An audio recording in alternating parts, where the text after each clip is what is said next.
उसूल कौन बनाया? ये उसूल कौन बनाया? एक ही आदमी बात पुराने ये उसूल कौन बनाता है? जिस तरीके की आदमी बात वो बात करेंगे ना, वो जो हो जाएगा तो ये बात करेंगे ना।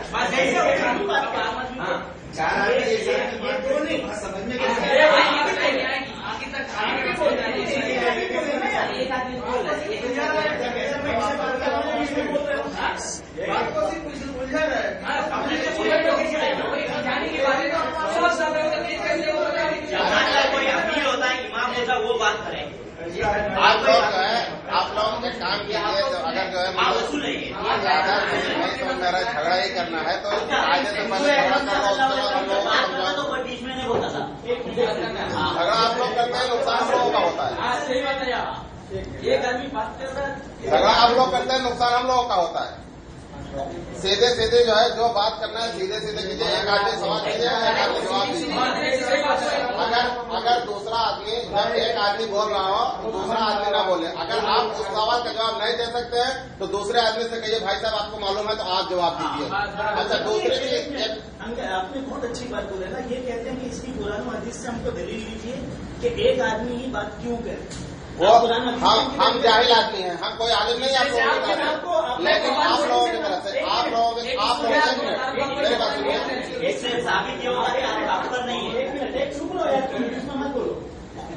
आपको कॉमन सेंस है ना? आपके एक आदमी बात करता है ये कॉमन सेंस अगले हम का तर्जुमा है। जो अगले वाला तो उसका तर्जुमा कॉमन सेंस। ये अगले हम से दलील दे सकते हैं कि एक आदमी बात करना चाहिए। मैं अगले हम से दलील तो बोले कि नहीं बोलना चाहिए, ये कौन सी बात है? कॉमन सेंस का कॉमन सेंस का तर्जुमा करो। कॉमन सेंस का उर्दू तर्जुमा पहले बात समझ। कॉमन सेंस का उर्दू तर्जुमा क्या होता है? कॉमन सेंस का उर्दू तर्जुमा क्या होता है? मुफ्ती साहब कॉमन सेंस का एक मिनट, सरफराज भाई अरे मैं कॉमन सेंस का उर्दू तर्जुमा सरफराज भाई मैं अपने आप से दे रहा था, मेरे को कबूल नहीं था। मैं सिर्फ इसलिए बोल रहा था बीच में क्योंकि पहले जो मैंने सुन बताया था कि ये अपने दावे का दलील मैं आपसे भी एक सवाल पूछता हूँ और आपसे भी सवाल पूछता हूँ। हमको सबसे पहले ये जानना है कि तकलीफ का माना क्या होता है, आप भी बताइए और आप भी बताइए, उसके बाद कोई बात कीजिए। अब हम लोग सवाल करेंगे। हाँ, बस ये बात ये परफेक्ट है। जवाब दीजिए। सही बात है। हम लोग सवाल करेंगे जितने आदमी हैं यहाँ पे, चाहे कोई भी आदमी। ऐसा नहीं होता है। कैसे नहीं होता है? जो पढ़े लिखे नहीं है उनको नहीं मालूम है कि जिस चीज के ऊपर ये बहस हो रही है उसका मतलब क्या है। हमको सिर्फ इतना बता दीजिए तकलीफ का माना क्या होता है, उसको आप भी बताइए और आप भी बताइए। उसके बाद आवाम फैसला करेंगे सही क्या है गलत क्या है। अभी आपने कहा एक मिनट, अभी आपने कहा कॉमन सेंस, तो कॉमन सेंस हम लोग समझेंगे हक क्या है ना हक क्या है। बिल्कुल सही नहीं। बात करने के उसूल के खिलाफ बात करेंगे उसूल तो मैंने भी बोला था।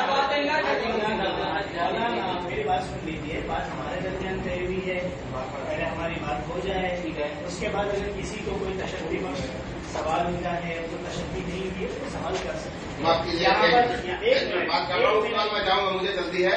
सिर्फ एक सवाल आपसे करूंगा, आपसे एक सवाल करूँ।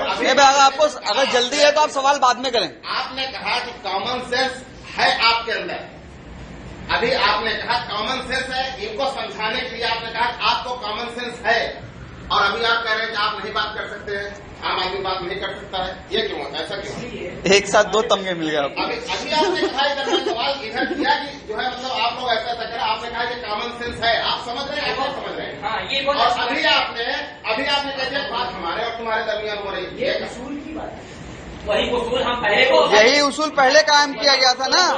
पहले उसूल क्या है? उसूल क्या है? यही उसूल जो दावा का तो दलील है। मुफ्ती साहब के साथ देखो, एक उसूल के खिलाफ जा रहा था, एक उसूल के खिलाफ जा रहा था। पहले कॉमन सेंस की बात की तो उन्होंने कहा कि सरफराज भाई एक मिनट, मुफ्ती साहब एक मिनट, सरफराज भाई एक मिनट मेरी बात। मैंने जब एक उसूल बताया तो लोग ये बोले सरफराज भाई एक मिनट खिलाफ है, पुरानी से दलील उसके नहीं मानेंगे उसूल। अब ये अपने उसूल को बोले कि मान लो कॉमन सेंस की माने, तो ये कोई बताओ। सरफराज भाई कॉमन सेंस की मामले में आपने ये आप कॉमन सेंस की नकल करते हैं, कॉमन सेंस की नकल करते हो, कॉमन सेंस की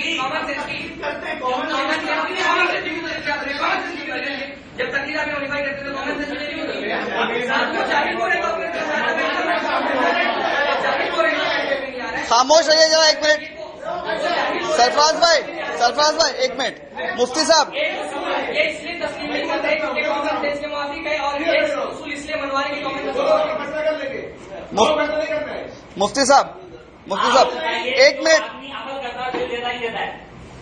तकलीफ क्या है? ये बताइए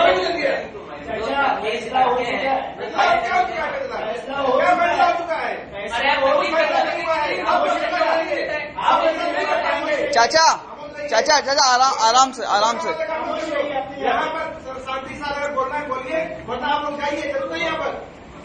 ये तो लोग है, कोई जवाब नहीं दे पाएगा। यहाँ पर एक आदमी बात कर रहा है, कोई हमारे मुकाबले में जवाब दे।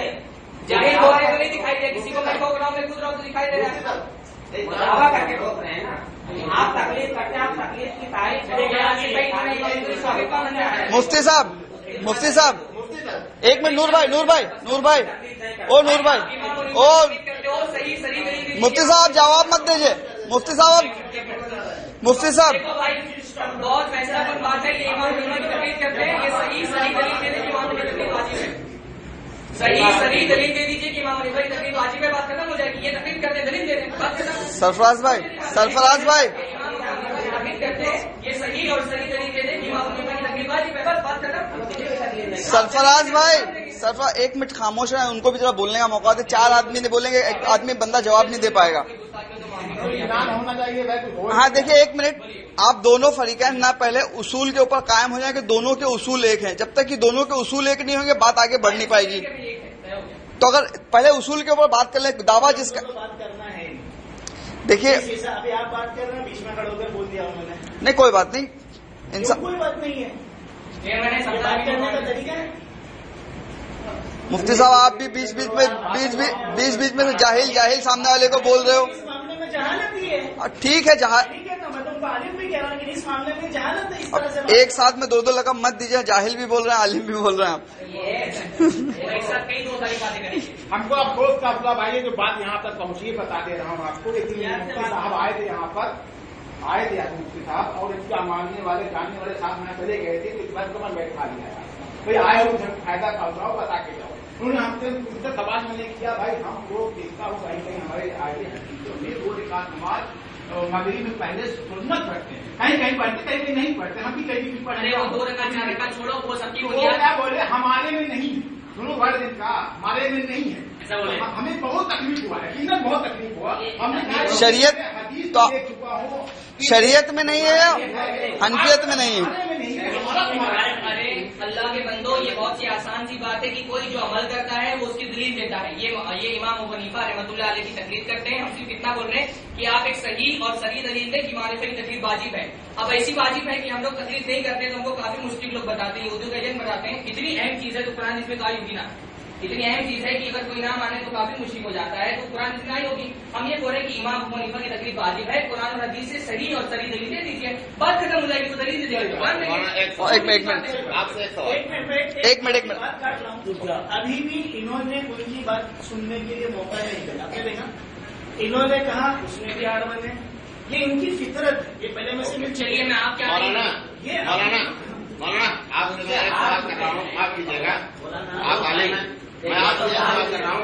अगर हजरत ने ये जवाब दे दिया, एक मिनट प्लीज, अगर हजरत ने ये जवाब दे दिया कि तकलीफ इमाम अबू हनीफा या इमाम मालिक या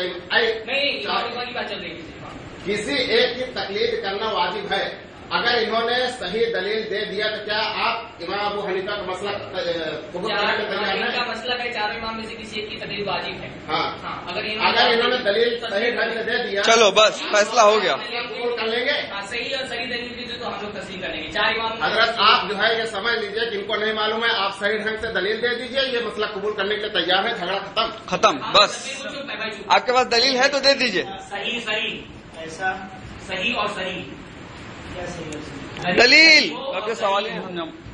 ये आप कहाँ से कह रहे हैं? ये बहुत मुश्किल ने लगाई, ये आप क्यों नहीं लगाई?